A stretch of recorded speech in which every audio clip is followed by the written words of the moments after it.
ভক্তির যে লক্ষণ সেই লক্ষণে বলেছেন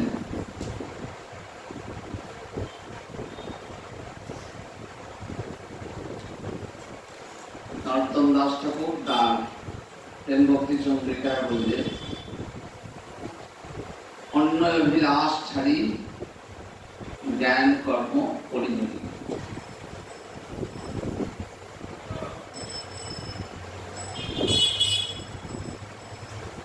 যদি ভক্তির যে উত্তমা স্বরূপ, সর্ব উত্তম যে স্বরূপ, সেই স্বরূপের সন্ধান পেতে হয়, শ্রী গুরু চরণ আশ্রয় করে যদি সেই উত্তমা ভক্তি লাভ করতে হয়, উত্তমা ভক্তিকে অন্তরে পেতে হয়, তাহলে মহাজনের যেই পথ তাতে হব অনুরত। নরোত্তম দাস ঠাকুর বললেন, যদি পেতে হয় তাহলে এই পথে, এই ভক্তির পথে একটা রীতি আছে। ভক্তি মার্গে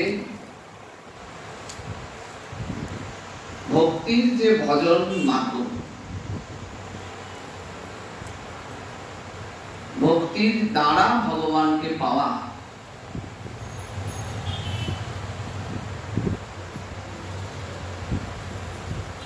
সিদ্ধান্ত করেছেন মহাজনেরা, কৃষ্ণ ভক্তি সাধ্য কবু নয়।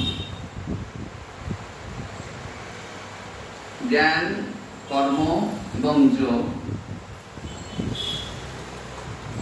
এসবের থেকে ভক্তি দ্বারা ভগবানকে তুষ্ট করা, বশীভূত করা, সেখানে একটা সিদ্ধান্ত করেছেন মহাজনেরা। সেই সিদ্ধান্তটি কৃষ্ণ ভক্তি সাধ্য কবু নয়। অন্যান্য যে পথ আছে সেই পথে আপন সাধন বলকে বলিয়ান করে ভাবা হয়েছে। অর্থাৎ আমি কঠোর যোগ তপস্যার দ্বারা, শুদ্ধ বেদ মন্ত্রাদি উচ্চারণ পূর্বক যজ্ঞের দ্বারা, অথবা জ্ঞান সাধনার দ্বারা তাকে পাবো। অর্থাৎ আমার প্রচেষ্টা এখানে বলবতী হয়ে যায়। কিন্তু ভক্তি পথে বলছেন যে ভগবান সাধনার দ্বারা বশীভূত হবেন না।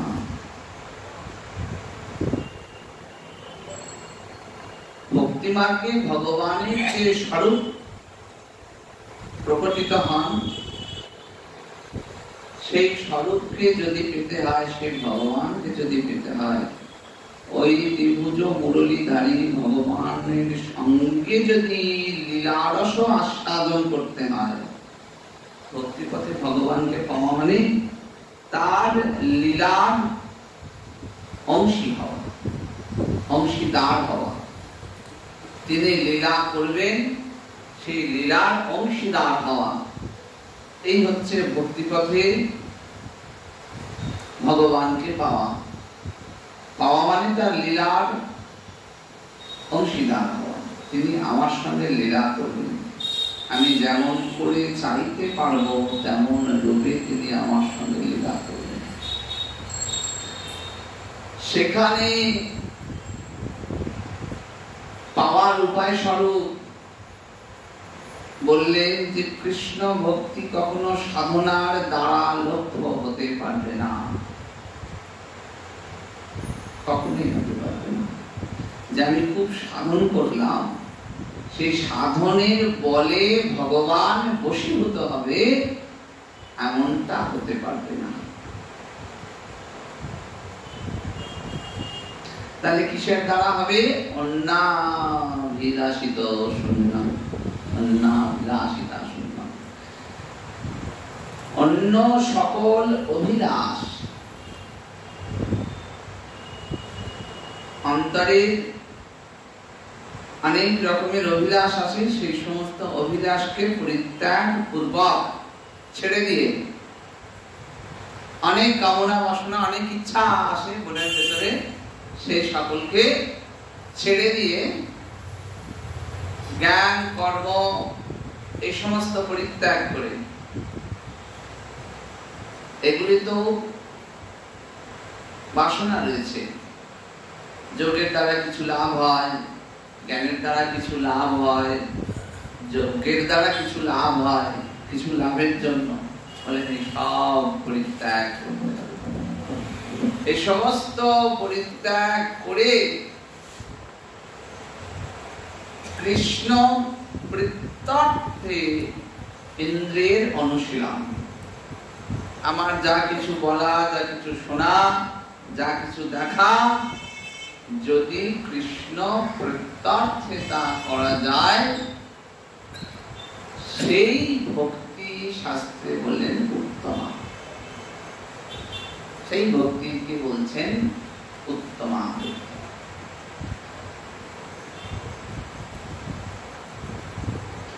গোবিন্দের লীলা সহচর, তিনি তার মতো লীলা করবেন, আমি তার অংশ মাত্র। এই ভাবনায় যখন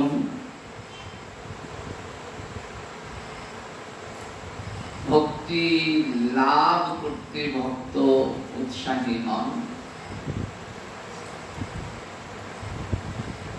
সেটি কামনা গন্ধবিহীন হয়ে যায়। আমাদের এ সংসারে যা কিছু সম্পর্কগুলো রয়েছে, সমস্ত সম্পর্কে কিছু না কিছু কামনা গন্ধ রয়েছে। সামান্য হলেও, যৎকিঞ্চিত হলেও সেখানে কামনার গন্ধ রয়ে যায়। পিতা পুত্রকে স্নেহ করেন, ভালোবাসেন, কন্যাকে ভালোবাসেন, সেখানেও কিছু না কিছু পাওয়ার একটা অভিলাষ আছে। মাতা পুত্র কন্যাকে স্নেহ করেন, সেখানেও কিছু না কিছু পাওয়ার অভিলাষ আছে। পুত্র বা কন্যা পিতা মাতাকে স্নেহ করেন, সেখানেও কিছু পাওয়ার অভিলাষ আছে। অন্যান্য সকল সম্পর্কে তো আছেই।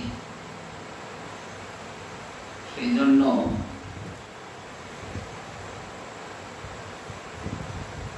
অত্যন্ত নিশ্চিত করে বললেন অন্নাভিলাষিতা শূন্যম। কোন অভিলাষ থাকতে পারবে না অন্তরে। উত্তমা ভক্তি লাভ তখনই সম্ভব যখন আমার অন্তরে কোনো অভিলাষ কাজ করবে না। আমার হরি ভজন শুধু হরি প্রীতির কারণ, আমার গোবিন্দ ভজন শুধু গোবিন্দ প্রীতির প্রত্যর্থে, এতদ ভিন্ন। এছাড়া আমার আর দ্বিতীয় কোনো অভিনিবেশ থাকবে না, দ্বিতীয় কোনো অভিলাষ থাকতে পারে না, কোনো ইচ্ছা থাকতে পারে না। যখন ভক্তের সেই অবস্থা আসে, তাকে বলছেন উত্তমা।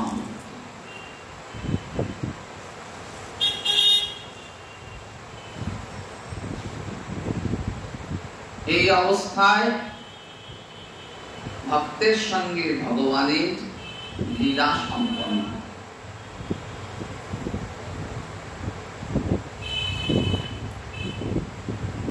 শ্রী গুরুদেব কৃপাময়, জীবের নিস্তার লাগে নন্দসুত হরে ভুবনে প্রকাশ হন গুরুরূপ ধরি। শ্রী গুরুদেবের স্বরূপটাই এটা, জীবের নিস্তার লাগি। কেন আবির্ভূত হন? জীবের নিস্তারের জন্য। আমাদের মতো যারা জীব, তাদেরকে রক্ষা করার দায়িত্ব তো ভগবানের। যোগক্ষেমং মহামহম, সুন্দর করে গীতায় ভগবান বলেন, আমাকে আমার প্রতি শরণাগত হও, আমার প্রতি শরণাপন্ন হও, তাহলে কি লাভ হবে? বলেন, আমি নিজে সব বহন করব। বহামি অহম,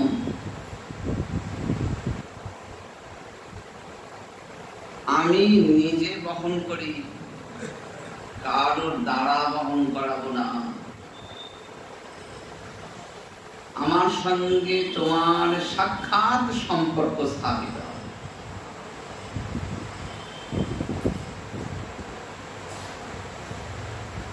তাই ভগবানের এত করুণা যে তিনি জগতে নেমে আসেন শ্রীগুরু স্বরূপে। সেই শ্রীগুরুদেব জানিয়ে দেন, শোনো, যা কিছু কর্ম করতে হবে সংসারে সমস্তই ওই গোবিন্দের বৃত্তান্তে। তিনি সদ্গুরু হন, এইটি তিনি জানান। গুরু স্বরূপে ভগবান পথটা দেখিয়ে দেন। তিনি নিজে এসে তিনি নিজেকে সেবা করার পথটা দেখিয়ে দিচ্ছেন। জীবেরও নিস্তার লাগি নন্দ সুত হরি, ভুবনে প্রকাশ হন গুরু রূপ ধরি। সে গুরু স্বরূপে প্রকটিত হলেন, বাইরে প্রকটিত হলেন, আমার অন্তরেও তিনি রয়েছেন, সর্বময়। তাই পদকর্তা কি বলেছিলেন? আমার অন্তরে নিতাই, বাহিরে নিতাই, নিতাই জগৎময়।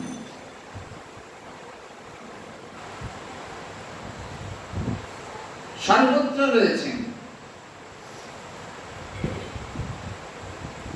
যদি দুটি চোখ বন্ধ করি তাহলে তিনি অন্তরে রয়েছেন, সেখানে দর্শন পাচ্ছি। আবার যখন দুটি চোখ উন্মোচিত করব তখন তাকে দর্শন পাচ্ছি। তাহলে তিনি অন্তরেও রয়েছেন, বাহিরেও রয়েছেন, সর্বত্রই হয়ে গেল, সর্বময় হয়ে রয়েছেন।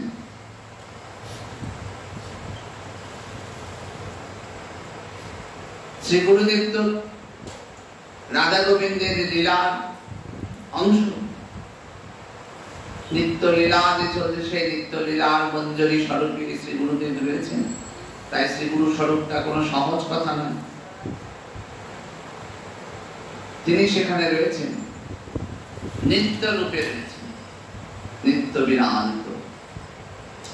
তাই ভক্তকে গুরুচরণ আশ্রয় করতে হবে।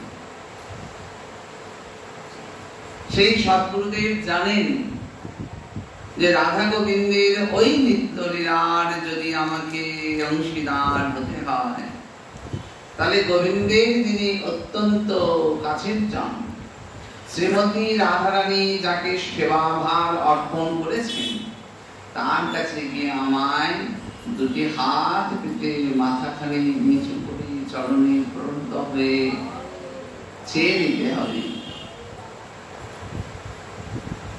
যে আমাকেও তোমার পশ্চাতে রেখে শ্রীমতী রাধারানীর কাছে নিয়ে চলো। তুমি কৃপাপূর্বক জানিয়ে দাও যে আমার সেবা কেমন হবে, কি হবে। ভুবনে প্রকাশ হন গুরুরূপ ধরি। গোবিন্দ সাক্ষাতে আসেন না, কারণ তার সেই স্বরূপ আমরা ধারণ করতে পারবো না, আমাদের সেই অধিকার নেই। শ্রী গুরুদেব জানান, গোবিন্দ প্রত্যার্থে তোমার সকল সেবা হবে। যা কিছু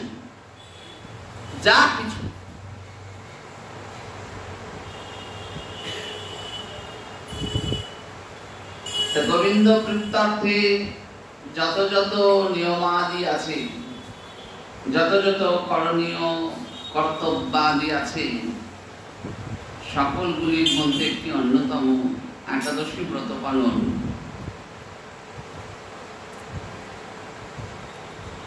প্রতি মাসে দুটি পক্ষে দুটি একাদশী ব্রত, সেই ব্রতের পালন শ্রী গুরুদেব জানিয়ে দেন যে এটি করতেই হবে, এটি অবশ্য কর্তব্য। অকর্তব্যে প্রত্যব্যয় হবে, স্খলন হবে, বিচ্যুতি হবে, প্রত্যব্যয়। শাস্ত্র মতে একাদশী ব্রত পালন অবশ্য।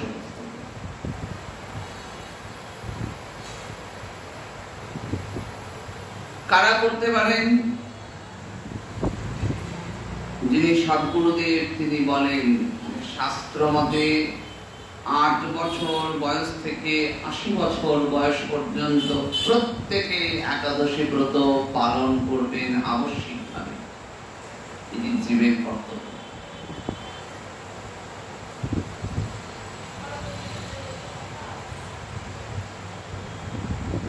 কদাচিৎ না অতিক্রমে, কখনোই একাদশী পালন থেকে বিরত থাকা যাবে না।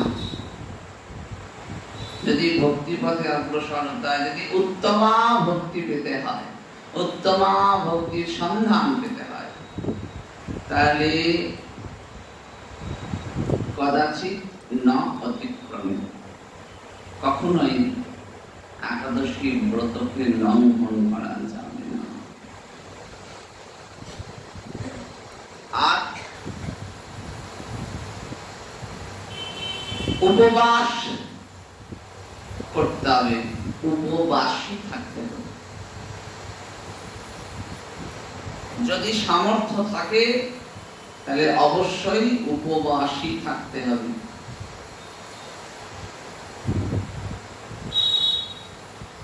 যদি না পারা যায়, যদি অসমর্থ হয়, তাহলে সামান্য কিছু গ্রহণ করা যায়, ফলমূলাদি দুগ্ধ গ্রহণ করা যায়, নচেৎ উপবাসী থাকাটাই বিধি।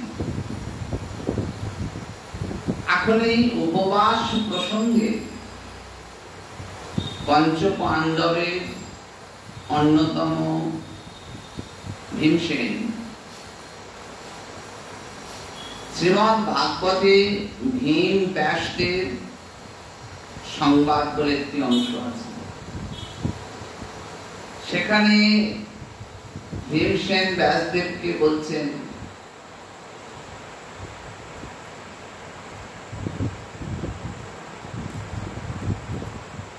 যে এমন কোন পথ আছে যে পথে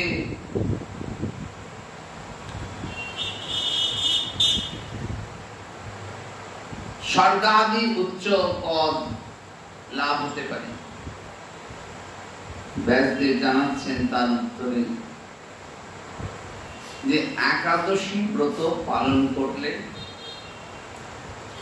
একমাত্র স্বর্গাদি প্রাপ্ত হতে পারে। যদি নরকের ভয় থাকে আর স্বর্গ প্রাপ্তির কামনা থাকে, তাহলে একাদশী ব্রত পালন করতে হবে। কেমন? জলস্পর্শহীন ভাবে।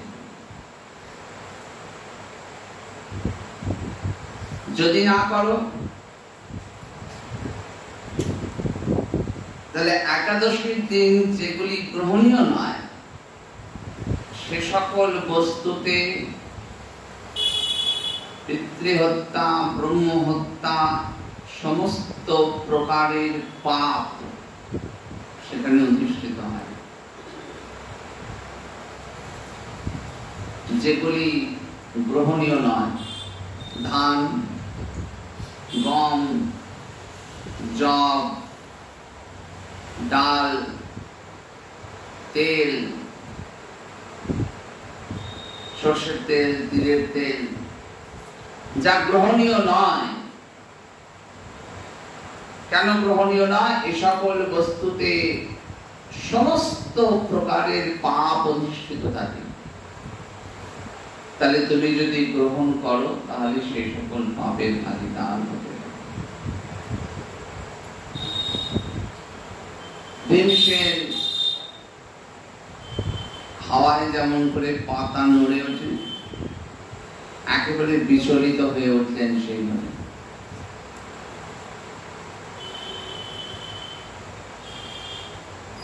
কেন বিচলিত হলেন?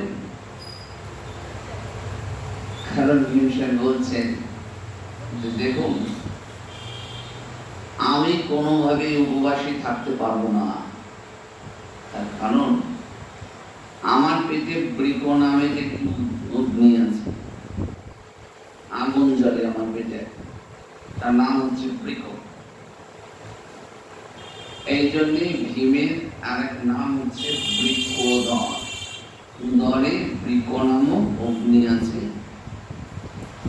বৃক উদরে যাহার, এটি সমাস করলে এরকম দাঁড়ায়, বৃক উদরে যাহার। তা সেই অগ্নিকে যদি আমি উপর্য করি খাবার না দিই, সাধারণ ভাবে খেয়ে যতটুকু পেট ভরে তা নয়, উপর্য করি অতিরিক্ত খাবার দিয়ে তাকে শান্ত রাখতে হয়। এই মতো অবস্থায় আমি কেমন করে উপবাসী থাকবো? আমাকে তাহলে এমন কোন বিধান দিন যাতে করে আমি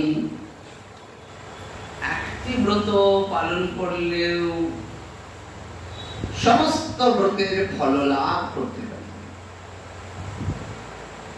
ব্যাস ভীমসেন সংবাদ, ব্যাসদেব নিদান দিচ্ছেন। তখন ব্যাসদেব বলেছিলেন, এই জ্যৈষ্ঠ মাসে শুক্লপক্ষের যে একাদশী তিথি, সেই নির্জলা একাদশী তিথি তুমি পালন করবে। এই একটি ব্রত পালনে সমস্ত ব্রত পালনের ফল, সমস্ত দান ধ্যানের ফল, এমনিতেই একাদশী ব্রত পালন করলে জাগতিক ভাবে যে সমস্ত যাগযজ্ঞাদি ফললাভ হয় তার থেকে বহু বহু গুণ ফললাভ হয়। তার মধ্যে এই পাণ্ডব নির্জলা ব্রত, এই ব্রত পালন করলে সমস্ত ব্রতে ফললাভ হয়, সমস্ত দান ধ্যান যজ্ঞের যে সমস্ত ফললাভ সেগুলি। তুমি এই একটি ব্রত পালন করবে।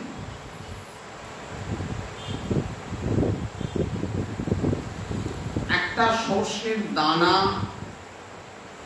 ডুবতে পারে এই পরিমাণ জলে মাত্র আচমন করতে পারবে, এর বেশি জল নেওয়া যাবে না। একটি সর্ষের দানা ডুবতে পারে যতটা, ততটাই। এর বেশি হলে উল্লঙ্ঘন হয়ে যাবে, নিয়মে উল্লঙ্ঘন। ওই পরিমাণ জল নিয়ে আচমন করে তুমি এই ব্রত পালন করবে। ভীমসেন এই একটি ব্রত পালন করেছিলেন, এই একটি মাত্র একাদশী পালন করেছিলেন। সেই কারণে যতগুলি পালনীয় একাদশী আছে তার মধ্যে এটিকে বলা হয় পাণ্ডব নির্জলা একাদশী।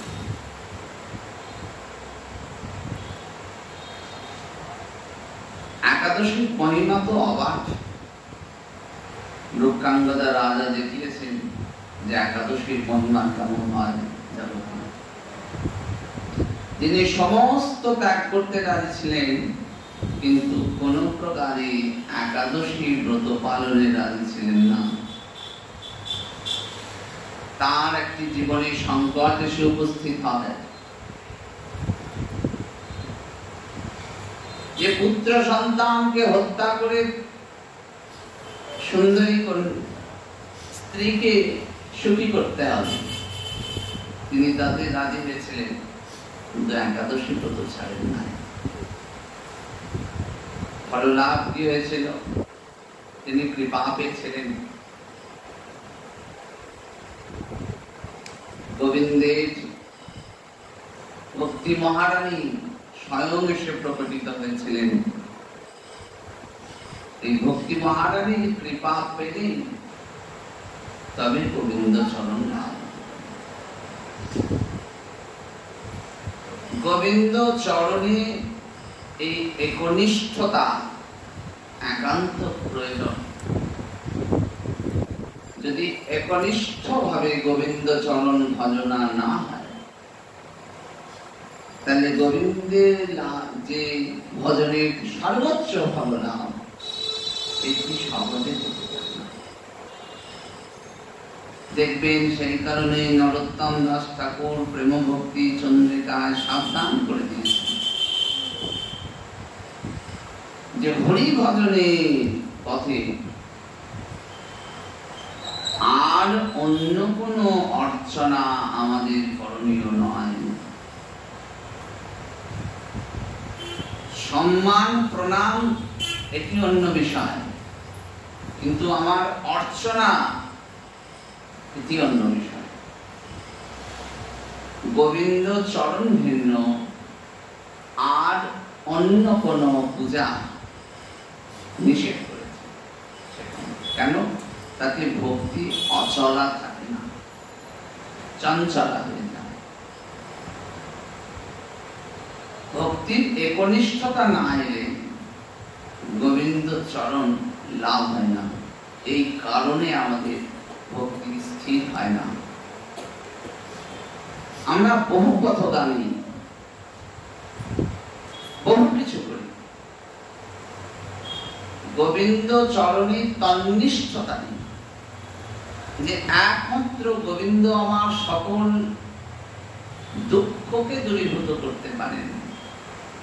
গোবিন্দ আছেন, গোবিন্দ দেখছেন, গোবিন্দ জানছেন। এই বিশ্বাসটা অন্তরে বলবতী হয় না, সুদৃঢ় হয় না। তাই একাদশী ব্রতের পালন,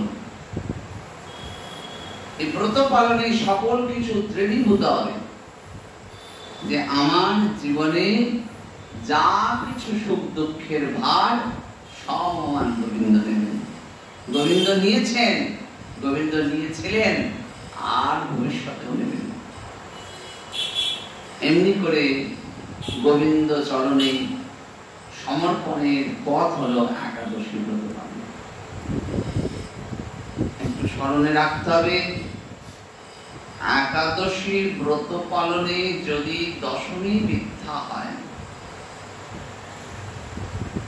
1 ঘন্টা 36 মিনিট পূর্বে, অরুণোদয়ের 1 ঘন্টা 36 মিনিট পূর্বে যদি দশমী স্পর্শ থাকে,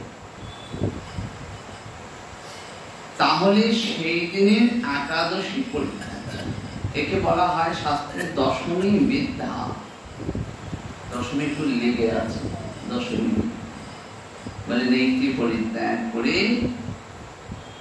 দ্বাদশী দিনে একাদশী ব্রত পালন। আজকের তিথিটি উন্মিলনী মহাদ্বাদশী। তাত্ত্বিকভাবে এখানে একাদশী একটু বৃদ্ধি প্রাপ্ত হয়েছে। একাদশীর যে সময়কাল 64 দণ্ড, এর থেকেও যদি একটু বেশি সময় একাদশী থেকে থাকে, তাহলে পরের দ্বাদশীটি হয়ে যায় উন্মিলনী দ্বাদশী। আজকে আমরা সেই উন্মিলনী দ্বাদশী সকলে পালন করছি। গোবিন্দের কথা সাধন, গোবিন্দের লীলা সাধন। শ্রবণং কীর্তনং বিষ্ণু, যেমন শ্রবণ তেমন তার কথা আমাদেরকে কীর্তন করতে হবে। এই শ্রবণ কীর্তন হতে হতে অন্তরে স্মরণ আসবে। স্মরণ অত্যন্ত তাৎপর্যপূর্ণ। এই স্মরণ থেকে আমাদের সমস্ত কিছু হতে শুরু করে। আসুন আমরা আজকে একাদশী কীর্তন আমার শ্রীমান মহাপ্রভু শ্রীবাস অঙ্গনে প্রভুকে, অদ্বৈত প্রভুকে এবং গদাধর শ্রীবাসাদি সকলকে নিয়ে কীর্তন করছেন। শ্রীমান মহাপ্রভু বলেছিলেন একাদশীর দিনেও কিন্তু মহাপ্রসাদ গ্রহণীয় নয়, কোনোভাবেই হবে না। মহাপ্রসাদকে সম্মান জানিয়ে পরের দিন পালনের সময় আমাদের শ্রী গুরু প্রেমানন্দে একবার হরি হরি বলতায় হরি বল। শ্রী হরি বাসরি হরি কীর্তন বিধান, শ্রী হরি বাসরি হরি কীর্তন বিধান। নিত্যয়ালম্বিলা প্রভু জগতে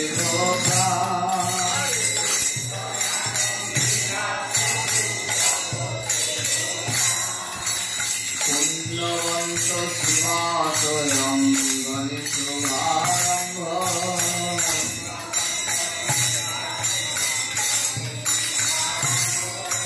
আলোকিত কীর্তন ধ্বনি গোপাল গোবিন্দ।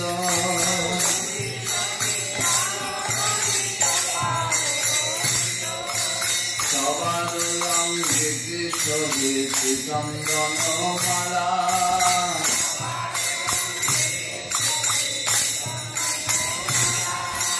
সবাই গাইন কৃষ্ণ প্রেমে হয়ে ঘোরা।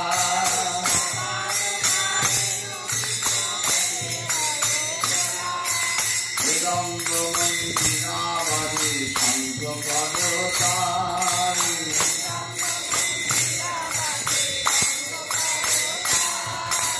সংকীর্তন সঙ্গে সব হইল বিশাল।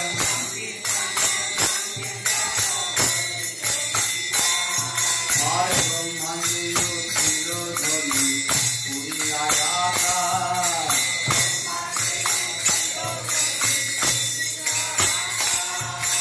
চৌদিকে অমঙ্গল সব যাইতনা।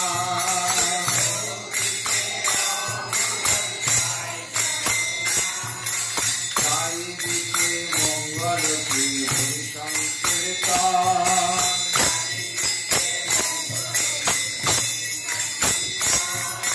মাঝে নাচেন জগন্নাথ মিশ্রে জগন্নাথ।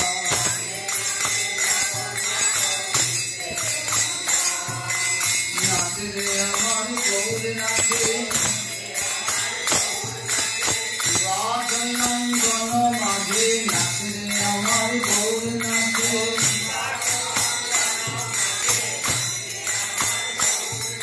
এই ভাই নিতাইকে সঙ্গে রয়ে নাচে রে আমার গৌর নাচে।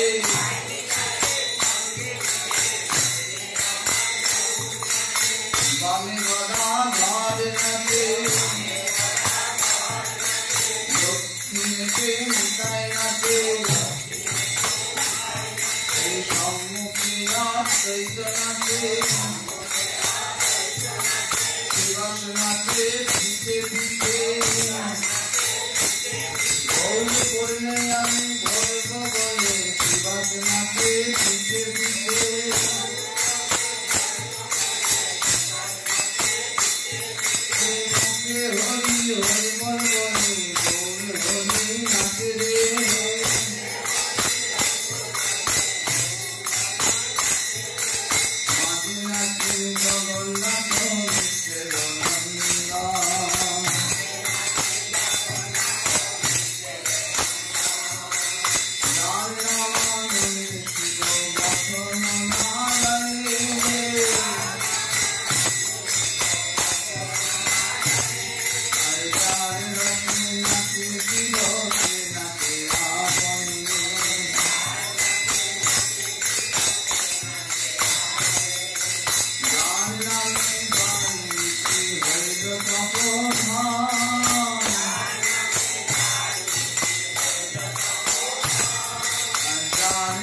Bye.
Jai